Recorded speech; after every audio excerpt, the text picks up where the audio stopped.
I've tried really, really hard to make sure that everybody's set up for this cycle. I've tried to communicate it. I've gone out a lot to say, don't fuck this up. Buy and hold, don't use leverage, use cold storage, do the right thing, don't get too speculative, don't FOMO, just don't fuck this up. This is the biggest opportunity we've ever been given. I've said that all the way from 2020 onwards. And in fact, I said it all the way back in 2012. It's the biggest macro trade of all time. Don't fuck this up. And if you're not a crypto person, technology is one of the biggest opportunities we've ever been given, the exponential age. Again, don't fuck this up. A growing number of individuals and analysts have expressed optimism regarding the outlook for Bitcoin and the overall cryptocurrency market. In April, Standard Chartered Bank said crypto winter is over, predicting that the price of Bitcoin could reach $100,000 next year. In March, the CEO of investment management firm Vanex said, "We are at the very beginnings of what could be a several-year cycle in gold and Bitcoin." Crypto financial services platform Matrixport predicted that Bitcoin's price could surge to between $42,000 and $56,000 if the U.S. Securities and Exchange Commission, SEC, approves BlackRock's spot Bitcoin exchange-traded fund ETF. Raoul Pal in this video is not left out as he explains the importance of knowing about the market cycles and how they correlate with economic conditions, especially in the crypto market. Raoul Pal describes the cycle we are in as the crypto spring and reiterates that this is the best time to be in crypto and to learn as much as one can to reap the fruits before the cycle turns again into winter. He gives a detailed breakdown of these cycles and also shares his investment advice and story to help those willing to invest during this period. Let us now get into the video. Sit back and enjoy. Crypto has gone bananas. Bitcoin's up 119, ETH's up 63, and Solana's up 500%. So pretty good. And exactly in line what I've been imagining, which is macro spring. Macro spring and crypto spring are the same thing because macro is crypto. I've explained all the way through. These are not different things. And there's a bunch of old macro people who are like, oh, I don't like that bloody crypto stuff. It's nothing to do with macro. It's driven by exactly the same cycles. It's completely in line. So spring, what is spring like? Spring is one day it's raining, next day it's sunny, then there's frost, then it's getting warmer, then you think it's going to be amazing. You get your t-shirts out and then it's freezing cold again. That's what spring is like. That's exactly what macro spring is like and crypto spring. So we saw spring and we saw choppiness, sideways ranges, a squirt up in the beginning, then slowed down. And then we're now getting into late spring. Late spring, we're starting to see what I refer to as the banana zone, which is this massively positive end of year phase. Normally speaking, again, probabilistically speaking, no guarantees around here, so don't try and hold me and go, well, it didn't go up at the end of the year, you're a bastard. I'm bored of that stuff. Probabilistically speaking, it goes up into the end of the year, and usually fast. And nobody catches it, and everybody's chasing it because they're all trying to chase performance for the end of the year and prove to their investors that they had the right trades on, which obviously they didn't because all the institutions have been massively underweight. So that, I think, is what's taking place, and that's usually the end of crypto spring and macro spring. Then we start transitioning to summer. Summer is when rates start coming down, box looking like it's starting to be ticked. When inflation falls, that's happening. And as you know, my views on inflation are it is not sticky, it's mean reverting, and it will go back down to 2% or lower. I think it actually goes negative in this cycle, and I think core inflation will go negative this cycle too. And that's what we're going to look for in 2024, and that will take people by surprise. And I think the Fed purposely orchestrated it. They want it. They want to see rates lower so they can refinance the debt. So interest rates falling, inflation falling, unemployment rising. And then when you look at the forward-looking indicators, growth will be picking up from the floor. That is the perfect macro environment. Then we're coming into election year, as all of these macro springs have been since the Great Reset of 2008. They're all the same timing. Macro summer is the same as the election year, is the same as the halving year in Bitcoin. It's all the same bloody thing. So that is about to play out. So 2024, I think, is going to be a pretty wild ride. Normally these years tend to have periods of sideways consolidation or corrections, and then these huge spurts. And we tend to see a couple of those during the year. So nothing's going to be a straight line, but it should be an extremely good year.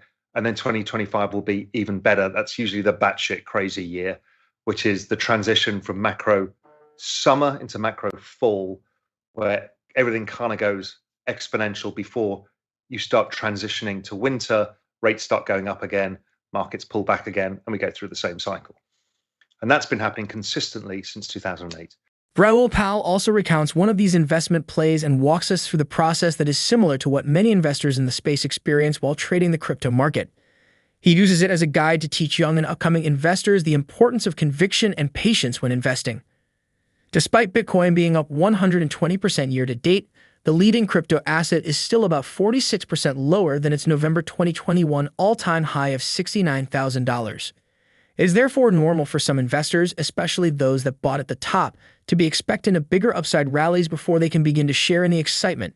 Powell says these big rallies are coming, just like they did during previous cycles. We just have to be patient enough while constantly and carefully nurturing our conviction in the asset class and its future in global finance. To further drive home his point, the macro guru shares a personal story about investing in Bitcoin previously and selling too early before finding a point to return again. Let's now get into the video and listen to what he has to say. Simply hold until new highs. Right, I'm going to tell you a story. I keep telling this story. Look, it's horses for courses, as the English expression goes. I first bought Bitcoin in 2013 at $200. My thesis was this is a 10-year bet, and I think it's worth $1 million, but I'm going to discount myself by 90% for the moron factor. So therefore, it's worth $100,000, and it's at $200. And I said, this is the best macro bet we will ever be given, and the best macro bet we have ever been given. That was 2013. I was pretty impressed if I look back, because it was exactly the case. So I rode it up, and it went up to 5x from where I bought it. Then it collapsed 85%. I'm like, fine, it's an option for me. It's a 10-year bet. It then ran up 10x into 2017. 4 years later, I'm up 10x. And I got a bit nervous in the space because of forking wars and other stuff. And I stupidly forgot the initial premise of the trade, which was this 10-year bet, you just run it. Because when the P&L stacks up, you start thinking, well, really, do I want to give this back? But you've got to learn how to do that if you're running long duration time horizons. So I sold out at 2,000, 2,500, and it went up to 20,000 in that run.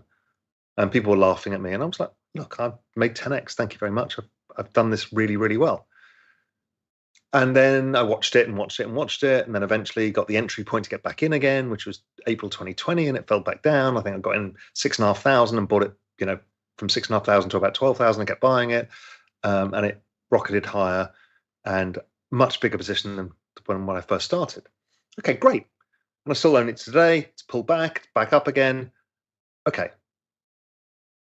So I went back and looked.